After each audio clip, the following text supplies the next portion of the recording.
suspenders on, which will hold you down. So when we do our exercise in space, we have to use something to hold us onto the equipment. Now this is another exercise device, a bicycle, but you see he has shoulder boards that hold him down to the pedals. And he's trying to see how much exercise he can do. He's breathing into a bag that gives him a computer display on how much oxygen he's using, how much carbon dioxide he's giving off, and how much work he's able to accomplish. And we try to see whether or not you can exercise to the same degree in space as you can on the ground, and whether or not you can keep yourself in good shape if you do exercise quite vigorously in space. So that was one of the things that we studied here. And we found that you can keep yourself in pretty good shape. One of the questions had always been, if the fluid comes out of your legs and is redistributed in the middle of your body, do your lungs have too much water in them? Does that prevent you from being able to get oxygen into your blood? And so what we're doing here is looking at lung function. We're breathing into a machine that measures how much oxygen we take in, and then how much we can breathe off, and how efficiently our lungs work when we're in space. This is something that we've been doing in doctors' offices for years, but this is the first time it was ever done in space. And we did find that your lungs work perfectly well in space, and there's no real differences. Over on the right-hand side, you'll see Dr. Gaffney blowing on what looks like a saxophone or something, but he's really trying to see whether the volume in your lungs changes. If you think about it, your stomach and your abdominal contents come up under your diaphragm and squash your lungs a little bit, so you have less lung volume. A number of the experiments that we did in space required that we draw blood from one another. That's my arm with a needle in it, blood being drawn. You can see handing things to one another is a little bit easier. You just float them across the room. But we looked at, how much calcium comes out of your bones. We know that astronauts come back with weaker bones. We know that astronauts come back with fewer red blood cells. They're slightly anemic. We know that some of the muscles lose strength, and so you lose protein. And so what are the hormones and the chemicals that cause all of that to happen? And can we reverse it in some way so that astronauts will stay healthier when they're in space? A number of the experiments that we did required that we keep some of the blood cells at one gravity. Now, in space, if you put things into a centrifuge and spin them at the right speed, the cells within the centrifuge will think they're back on Earth in one gravity.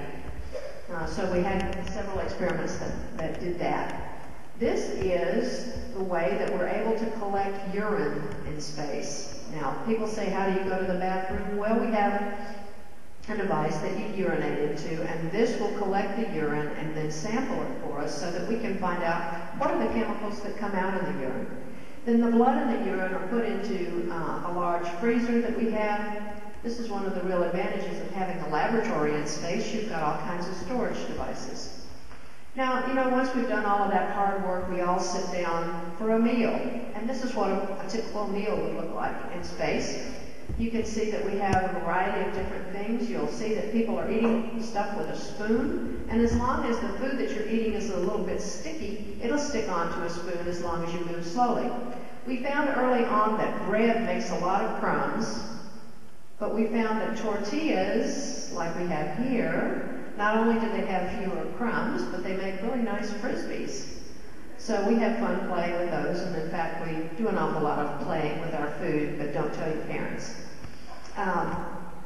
We eat foods that you would have here on the ground, peanut butter.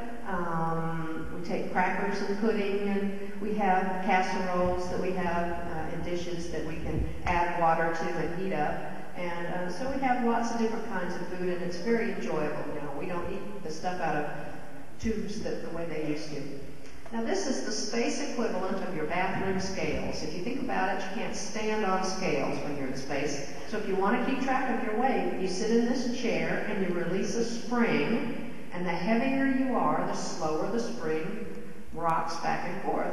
And the computer looks at how fast the spring is rocking and can tell you what your mass is, and then the computer can figure out how much you weigh. Another area of study is on your inner ear. It's your inner ear that helps you know whether you're upright or lying down, and whether you're moving or holding still. And so we did a number of experiments that tried to fool the inner ear. If you spin in a chair like this on the earth, after you've spun for a while, you feel like you've stopped, and then when you stop, you feel like you're going back the other way, but that feeling sort of tapers off because gravity works on the fluid in your inner ear to slow it down. When you're in space like this, the fluid keeps going, and when you move your head, you feel like you're going in a different direction, and it makes things pretty exciting, and the scientists are very interested in it. Another thing that happens to you when your inner ear, your balance organs, can't really tell you very much because they're not used to where you are. You become much more dependent on your eyesight to know where you are and where you're going. If you look in a dome like this on the ground, if you put your face in there and watch the dots go around, you say, well, I'm standing still and the dots are going around. Well, when you do it in space, believe it or not, when you look in this thing, you think that the dots are still and you're spinning around. Talk about a carnival ride. It is pretty exciting. And the scientists look at, we wear contact lenses, they look at our eyeball because your eyeball tries to keep the world upright and has a little difficulty doing that, but it's a lot of fun.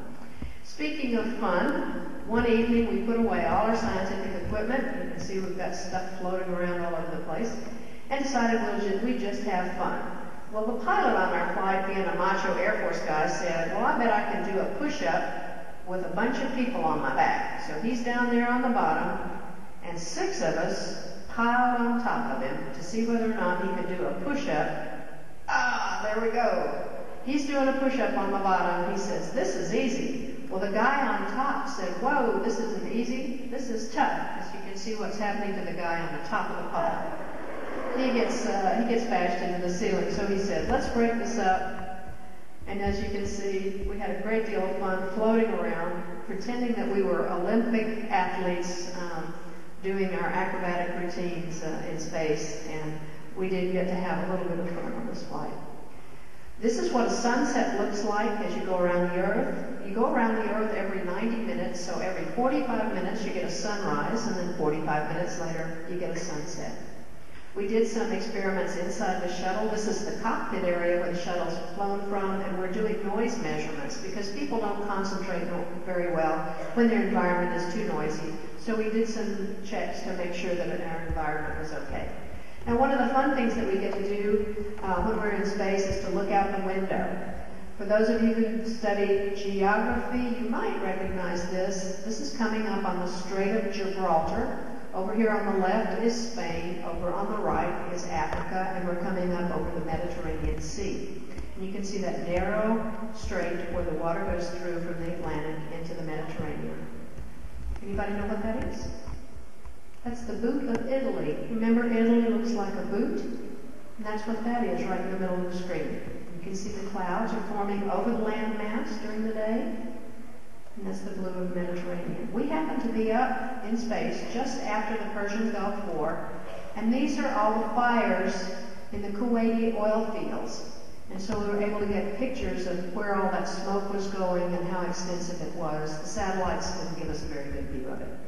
Here we are coming from north to south down the west coast of the United States. That's San Francisco Bay down at the bottom. And you can tell that the coastline is a little different from inland, and that's where the San Andreas Fault is, where 2 plates are coming together. Down the coast of California is Edwards Air Force Base, where the shuttle frequently lands and where this flight was going to land, so we wanted to make sure that the weather was looking good. This is the east coast of the United States. It takes 9 minutes to go from the west coast to the east coast. But this is Chesapeake Bay, where the early explorers of the United States came into those calm waters and put their ships out. So it was very kind of historic to be up looking at that. Modern day explorers looking at the places where the olden day explorers put in.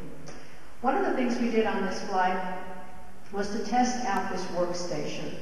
We carried some animals on this flight, and we wanted to make sure that in future flights that studies could be performed on animals. But you can imagine you wouldn't want an animal getting loose. So we tested out this workbench to see if it would contain all the waste materials that you might generate.